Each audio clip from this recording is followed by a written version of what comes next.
Minhas amigas e meus amigos, sejam bem-vindos a mais um vídeo do meu canal. Eu tô aqui hoje para falar para você que acompanha aí o PDT, o Ciro, desde 2018 ou antes, porque com certeza, desde a eleição de Bolsonaro para cá, você colecionou decepções dentro do partido.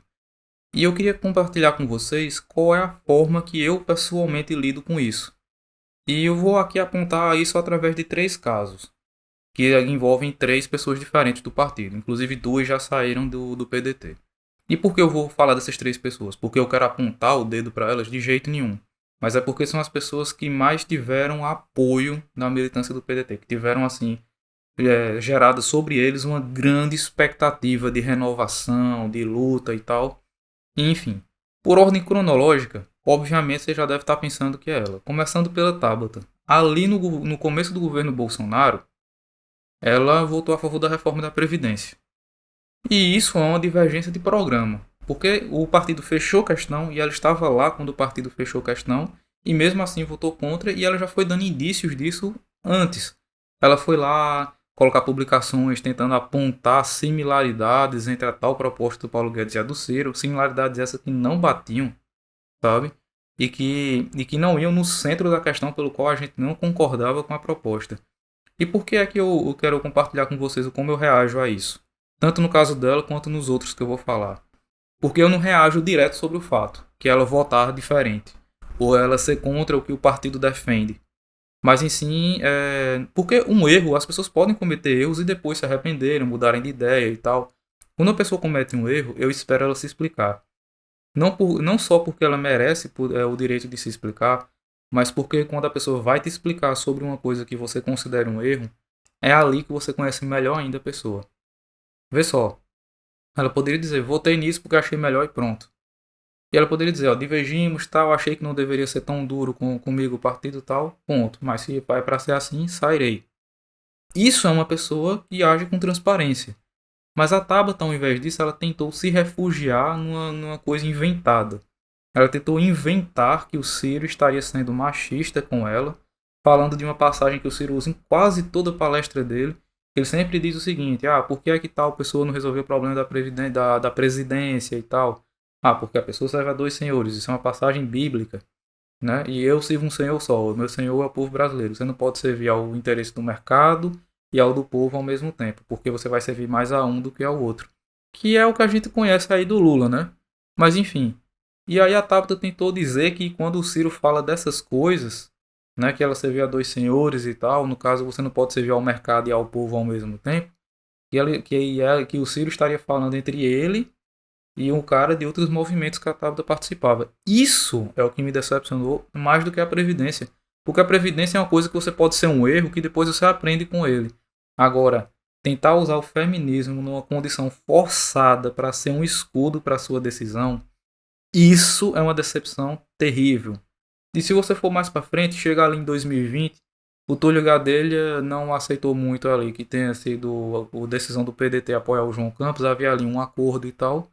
E cara, até aí tudo bem. Nisso aí eu até concordo. Eu não tenho vontade nenhuma de votar nele. Não tenho mais meu título em Pernambuco.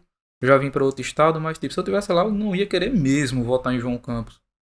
Mas aí, uma coisa é você defender isso. Outra coisa é você ser como o Túlio, que não tem uma posição firme, de vir e dizer, ó, isso e isso. O que é que o Túlio faz? Fica jogando indiretinhas nas redes sociais. Olha, quem não tem transparência realmente me incomoda muito. O Túlio tomou a atitude dele, achei algumas coisas coerentes, outras não. Quando chega a hora de se explicar o que é que ele faz. Indiretas, pega uma fala do Carlos Lupe de antigamente e fica jogando para a torcida. E mais recentemente, que é um dos principais motivos desse vídeo, vocês viram que a Duda Salabert manifestou, através de um gesto, um apoio a um outro candidato. E muita gente se decepcionou com ela com razão, porque os apoiadores desse outro candidato têm atuado de forma agressiva conosco. E muitos apoiadores da Duda têm sido vítimas dessa forma agressiva, como esse outro lado tem atuado. E aí chega o dia seguinte, e é a hora que você pensa, bem, é a hora da pessoa dizer se ela vai prestar ou não satisfações sobre esse ato. E a pessoa, mais uma vez, o que é que ela faz? Ela vai lá reafirmar a sua relevância, o seu bom trabalho sendo executado na Câmara e acha que não tem que dar satisfação nenhuma. E aqueles que perguntaram alguma coisa, você recebe uma resposta dúbia e muitas vezes debochada. E isso me incomoda mais do que o próprio gesto que ela fez no dia anterior. Então, pessoal, eu sempre espero o dia seguinte. Eu sempre espero a explicação que a pessoa vai dar sobre o assunto. Porque é aí que a gente encontra qual é a real relação que essa pessoa tem com o erro que ela cometeu. Ou se ela acha que aquilo realmente é um erro. Enfim, pessoal, isso a gente vai colecionando decepções, mas eu só peço a vocês que é o seguinte: tenham um pouco de paciência e sempre esperem pelas explicações antes de tomar a decisão e tal. E vamos falar uma coisa, pessoal, um recado mesmo sobre essas traições que aconteceram. É revoltante? É revoltante. Sabe por quê?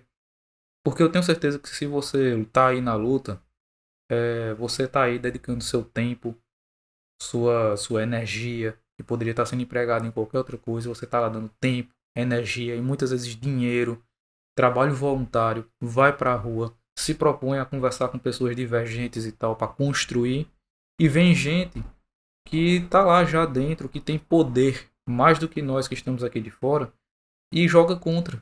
E isso é muito pesado. Eu sei que isso gera revolta, mas tenham paciência, porque se a gente não for capaz de lidar com essas pessoas, imagina as outras que a gente vai ter que pedir voto na rua. Tenham paciência. Sei que é difícil, mas a gente tem aqui uma oportunidade de ouro de trocar o sistema que administra o Brasil há tanto tempo. E a gente para isso vai precisar agregar muito. E agregar, não estou dizendo que a gente tem que ser passivo com os erros dos outros, não. Calma, não é para ser passivo. Mas a gente tem que ser muito agregador, muito paciente e muito persistente. A gente tem que trazer as pessoas que estão aí flertando com a divergência e agindo muitas vezes de uma forma realmente traiçoeira, que a gente tem que saber lidar com elas.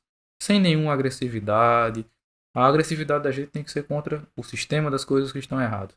Vamos focar a energia na proposição. Vamos gastar a energia da gente na construção. Vamos com tranquilidade. Pelo menos é assim que eu vejo essa situação. Mas eu quero saber de você. Como você tem acompanhado esse histórico de decepções recentes no partido e na política? Até de pessoas fora do partido que eram mais favoráveis. Pessoas como o Randolph, sabe, e tal. Como você tem visto tudo isso? Comenta aí, que eu vou dar uma conferida e tal pra gente ir se conversando e a gente se fala no próximo vídeo.